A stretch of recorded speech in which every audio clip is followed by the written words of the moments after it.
In 1951, the NBA widens the lane from 6 to 12 feet in direct response to one player, George Mikan. Standing 6'10" and averaging over 23 points per game at his peak, Mikan uses his size to dominate under the basket, often catching and scoring without ever needing to move his feet.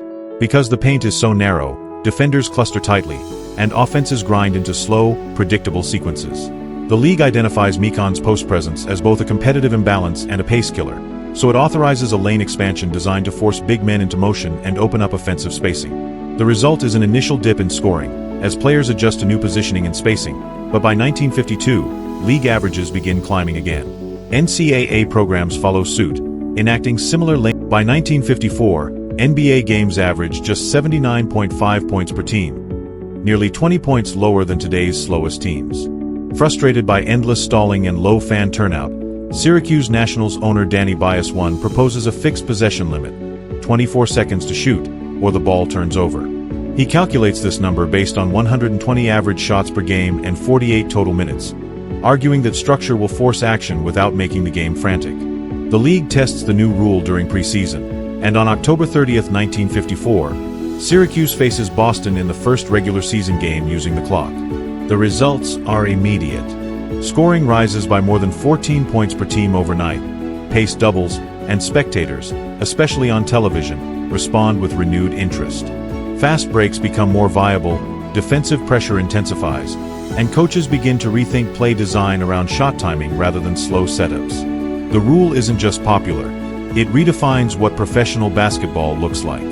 For the first time, the NBA product looks tailored for fans, not coaches. In 1944, the NCAA bans defensive goaltending after repeated complaints from coaches that taller players are nullifying scoring attempts by swatting balls mid-flight above the rim. The rule states that once a shot is on its downward arc or touches the backboard above the cylinder, defenders can no longer legally interfere.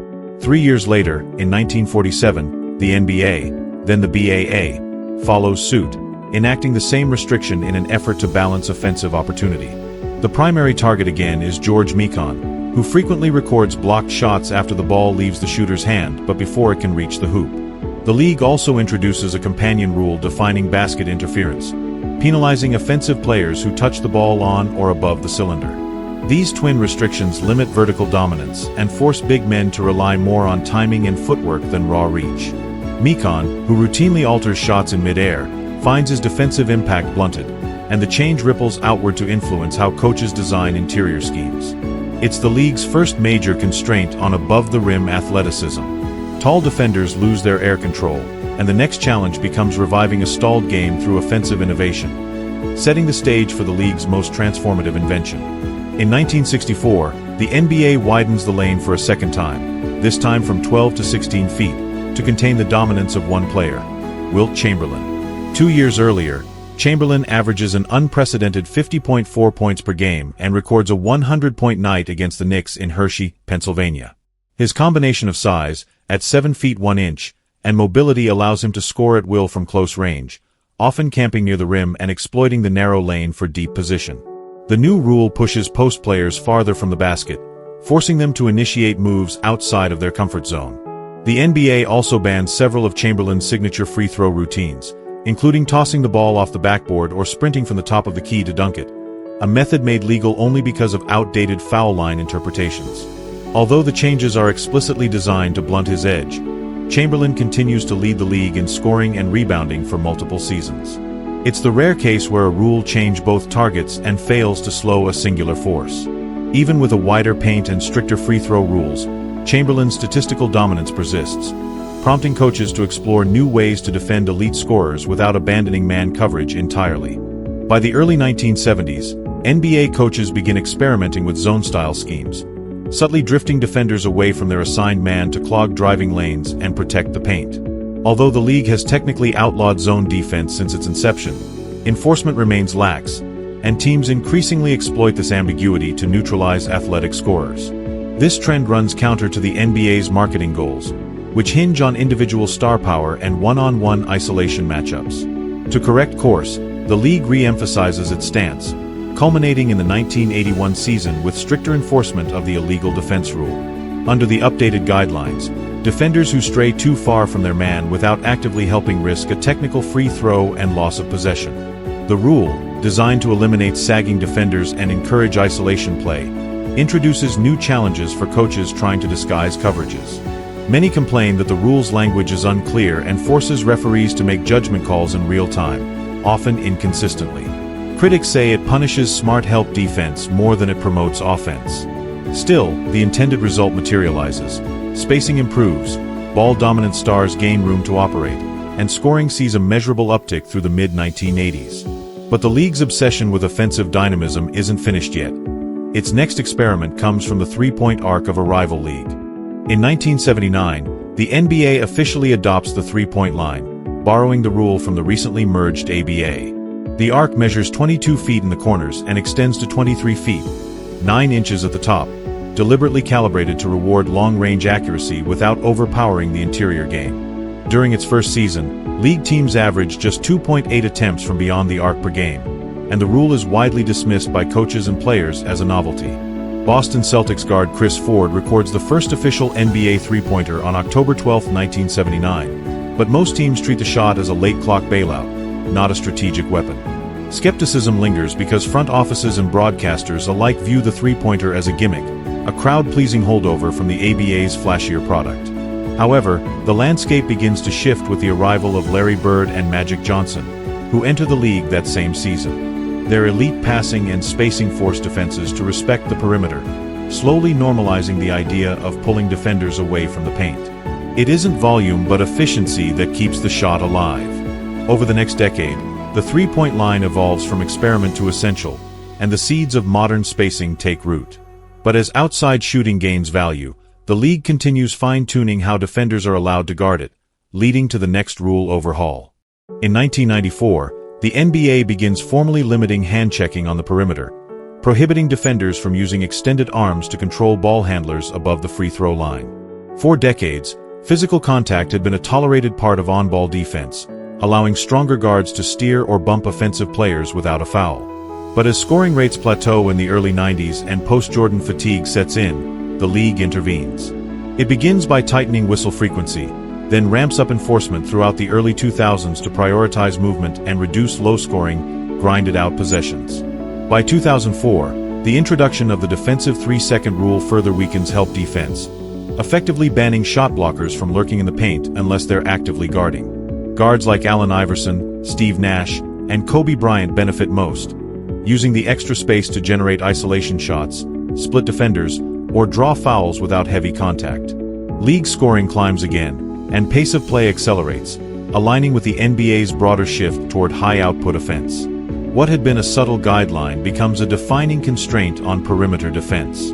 As defenders lose physical leverage, teams increasingly turn to strategic spacing, and offensive coordinators start drawing plays around freedom of movement, paving the way for the return of the zone.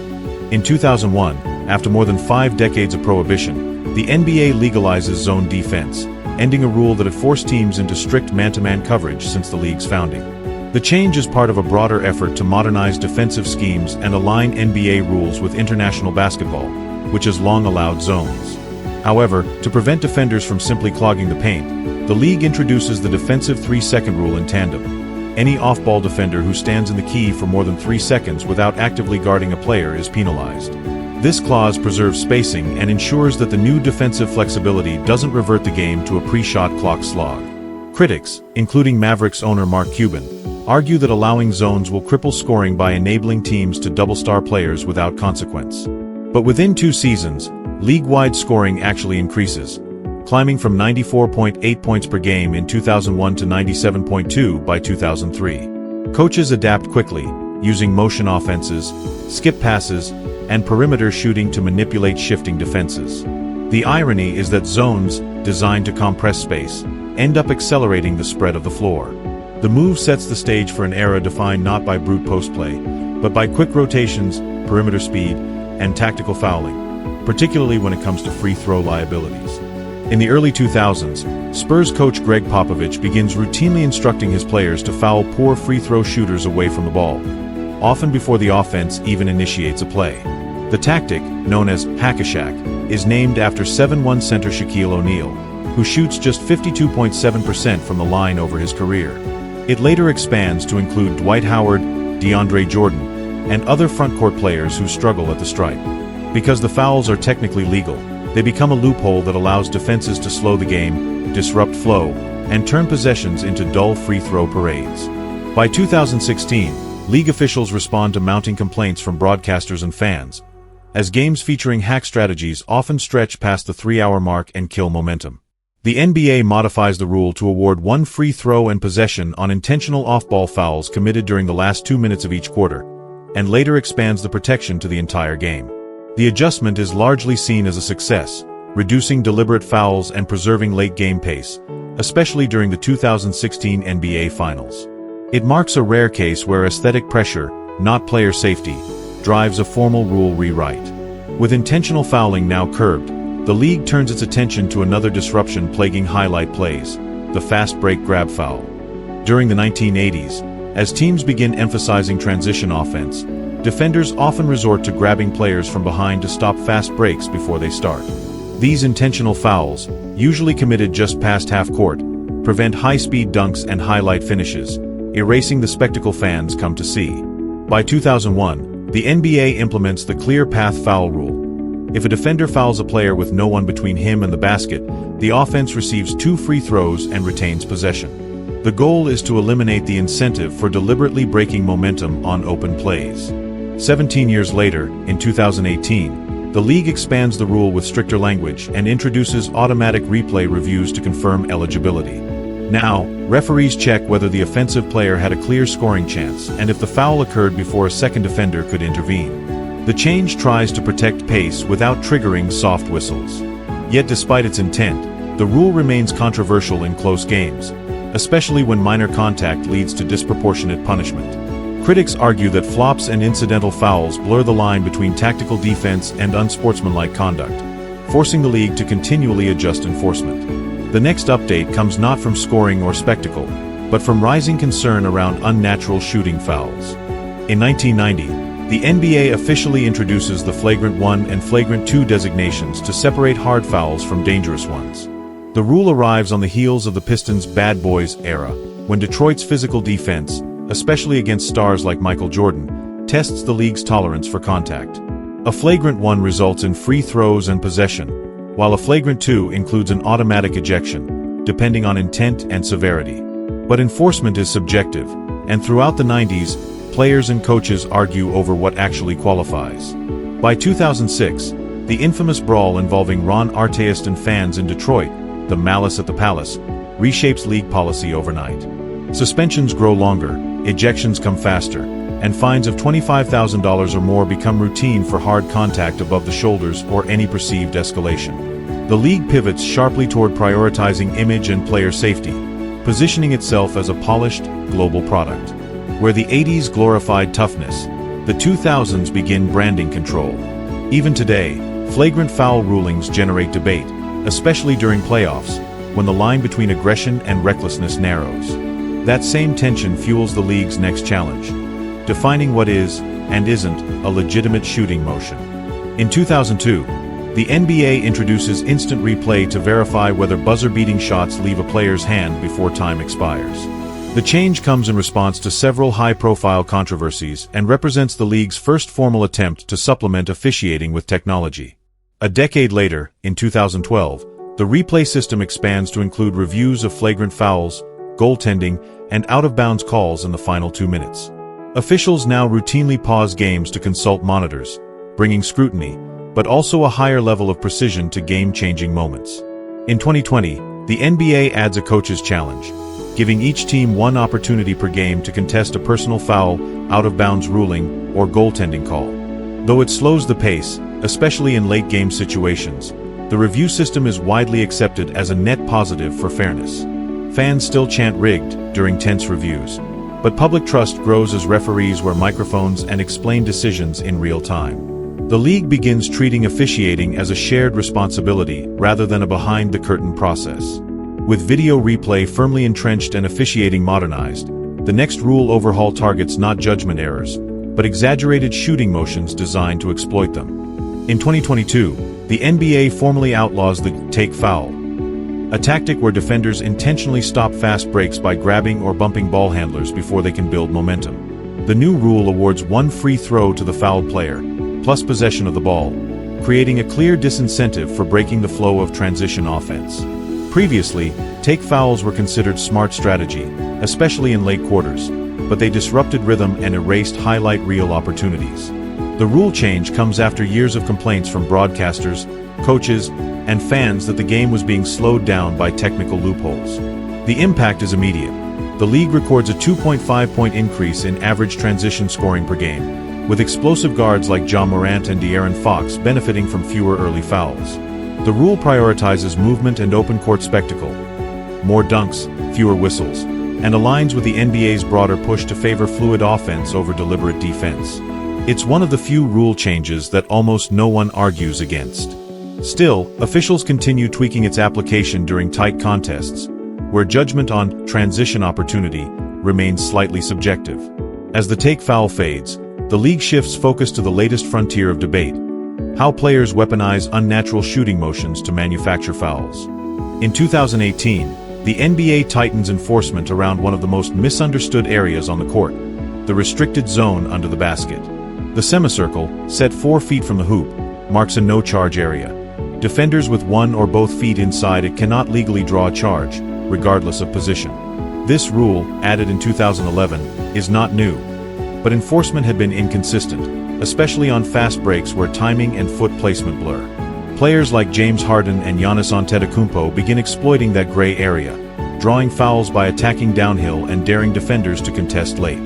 To clean up the collisions, the league tasks Monty McCutcheon, head of referee development, with retraining crews to make clearer, faster calls, particularly during live play. By the 2019 playoffs, the crackdown leads to fewer drawn charges and more reviews of the monitor, as teams challenge calls in high-leverage situations. The goal is less about stats and more about safety, reducing knee-to-chest collisions at full speed. Still, some calls remain controversial, especially when defenders slide under at the last second or attackers veer sideways to initiate contact. The debate over verticality and contact continues, but by clarifying space near the rim, the league paves the way for its next priority: redefining how and when shooters draw contact from defenders. In 2018, the NBA launches a full-season initiative aimed at cracking down on holding, grabbing, and bumping that occurs away from the ball, particularly on cuts and screens. The rule is marketed under the phrase freedom of movement, and it explicitly penalizes defenders who impede off-ball motion, especially around the perimeter. It's a direct response to the league's new offensive structure, which relies more on movement shooting than post-ups. Players like Stephen Curry, who constantly weave through screens and relocate for threes, benefit most from the added space. As defensive contact tightens, scoring rises. The 2018-19 season averages 111.2 points per team, a 6-point jump from just 3 seasons earlier. Meanwhile, traditional big men, already marginalized by the pace-and-space era, lose more value, as their ability to body cutters or hedge aggressively becomes penalized. Even post defenders can't hand-check without risking a whistle. With spacing prioritized and whistles favoring guards, the rule helps usher in an era defined by threes, drives, and ball movement. The ripple effects reshape roster construction across the league, favoring wings who can switch, shoot, and stay mobile. And while defenders scramble to adapt, the next rule tweak will target offensive players who take one liberty too many, hunting fouls with unnatural shooting moves. In 2021, the NBA rewrites a small but significant section of its officiating guidelines. Shooters who initiate contact with unnatural leg or arm movements will no longer draw fouls. The adjustment specifically targets players who bait defenders by leaning sideways, kicking out legs, or stopping abruptly on drives. Trae Young and James Harden, both masters of these tactics, see immediate dips in free throw attempts, with Young dropping from 8.7 to 7.3 and Harden from 7.3 to 5.7 in one season. The league instructs referees to analyze leg angle and gather motion more closely, eliminating cheap calls while still protecting legitimate shooting space. Fans and analysts largely praise the change, calling it a win for realism and defensive balance. Although total shot attempts dip slightly, the broader effect is stylistic. Possessions become less about foul hunting and more about clean, efficient execution. It also helps defensive players stay aggressive without fear of phantom whistles. The shift doesn't just correct a loophole, it recalibrates the relationship between offense and defense, restoring a sense of two-way fairness. With unnatural motions now under control, the league moves forward, but its next balancing act involves not just rules on the court, but tech-driven changes off it. In 2023, the NBA reinstates a flopping penalty system, this time with teeth. Players caught exaggerating contact for calls now risk a non-unsportsmanlike technical foul, followed by a monetary fine after video review. The shift comes after years of mounting complaints from players like Luka Doncic and Joel Embiid, who argue that acting is distorting the game's integrity. The league doesn't wait for a trend to explode. It preemptively installs a mechanism to penalize flopping in real time and clean up possession flow. Each flop doesn't just cost a point or possession. It can cost up to $2,000 per offense. Still, enforcement remains tricky. Referees miss calls live, and reviews often require slow-motion context to confirm. Meanwhile, flop compilations spread rapidly online, reinforcing a perception problem the league can't ignore. Even the NBA's social accounts lean into the embarrassment with thinly veiled shade. The new penalty system isn't perfect, but it marks a visible step toward restoring trust in officiating. With theatrics under tighter control, the league turns its attention to fine-tuning player movement, on and off the ball. In 2023, the NBA formally penalizes load management. To qualify for major individual awards, MVP, DPOY, All-NBA, players now must appear in at least 65 regular season games. Teams that rest multiple All-Stars or withhold healthy players from nationally televised matchups risk fines starting at $100,000. Escalating with repeat offenses. The rule responds directly to growing fan frustration, especially from ticket buyers who plan months in advance only to find marquee names in street clothes. Kawhi Leonard, whose strategic rest days during his 2019 title run sparked the league-wide trend, becomes the face of the problem. Because the NBA's media partners and global fan base rely on stars being consistently visible, the league shifts from suggestion to enforcement. Still, gray areas persist. Teams can cite vague injuries or management labels to dodge scrutiny. The phrase, "out for injury recovery," becomes a loophole disguised as protocol. But the message is clear. Availability is no longer optional if players want legacy-defining accolades. As postseason races tighten and TV revenues climb, the league continues tweaking its balance between performance, rest, and spectacle. In 2023, the NBA introduces its first-ever in-season management, creating a new set of major individual awards, point differentials, and group stage advancement. All-NBA. Each game still counts toward the regular season standings, 65 but the league adds incentives. Teams that prizes multiple All-Stars or withhold healthy players from nationally televised matchups risk fines starting at $100,000, often escalating with repeat offenses, which generate both social media directly to growing fan frustration. Many players from ticket buyers who plan months in advance only to find marquee names. Commissioner Adam Silver views the tournament as a long-term gamble on during his 2019 the Pacers-Lakers final in Las Vegas averages over 4.6 million viewers.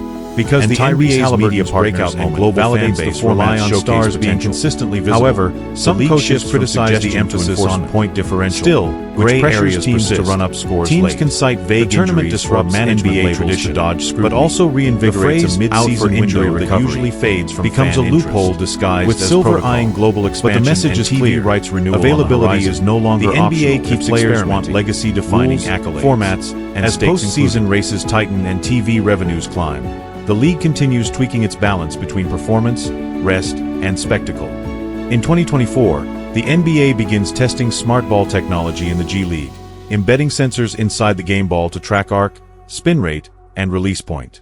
The data flows instantly to courtside tablets, where coaches and analysts assess mechanics in real time. Meanwhile, the league quietly explores using the system to detect fouls, evaluating unnatural shooting motion, hand contact timing, and late deflections. In theory, the ball itself could become the whistle. Traditionalists voice concerns about the game becoming over-automated, reducing officiating judgment to algorithms. But teams embrace the potential, especially for player development and in-game feedback. AI-assisted refereeing still feels like science fiction, but with tracking tech already in jerseys, cameras, and now the ball, the infrastructure is almost complete. The NBA's next frontier may not be on the court. It could be inside the ball. The 2023 Collective Bargaining Agreement introduces sweeping structural changes aimed at limiting team superstructures and redistributing competitive balance. The Supermax tax threshold locks in at $182 million, and once teams cross it, punitive restrictions kick in, blocking access to the mid-level exception and banning them from signing buyout players. Front offices now must navigate roster building without the late-season luxury of adding veteran depth, a move designed to weaken title monopolies. The league's response to the Durant to Warriors backlash now has teeth. To prevent another 2016-style spending surge, the new CBA institutes cap smoothing, gradually adjusting salary limits instead of dramatic spikes that allow sudden superteam formations. Meanwhile, luxury tax multipliers become steeper, targeting franchises that overspend year after year. League executives champion the new structure as a parity engine, while critics call it a ceiling on ambition. The NBA bets that tighter economics will lead to wider contention and fewer dynasties. The NBA openly flirts with the idea of a four-point line, likely 30 feet from the rim and centered around the mid-court arc.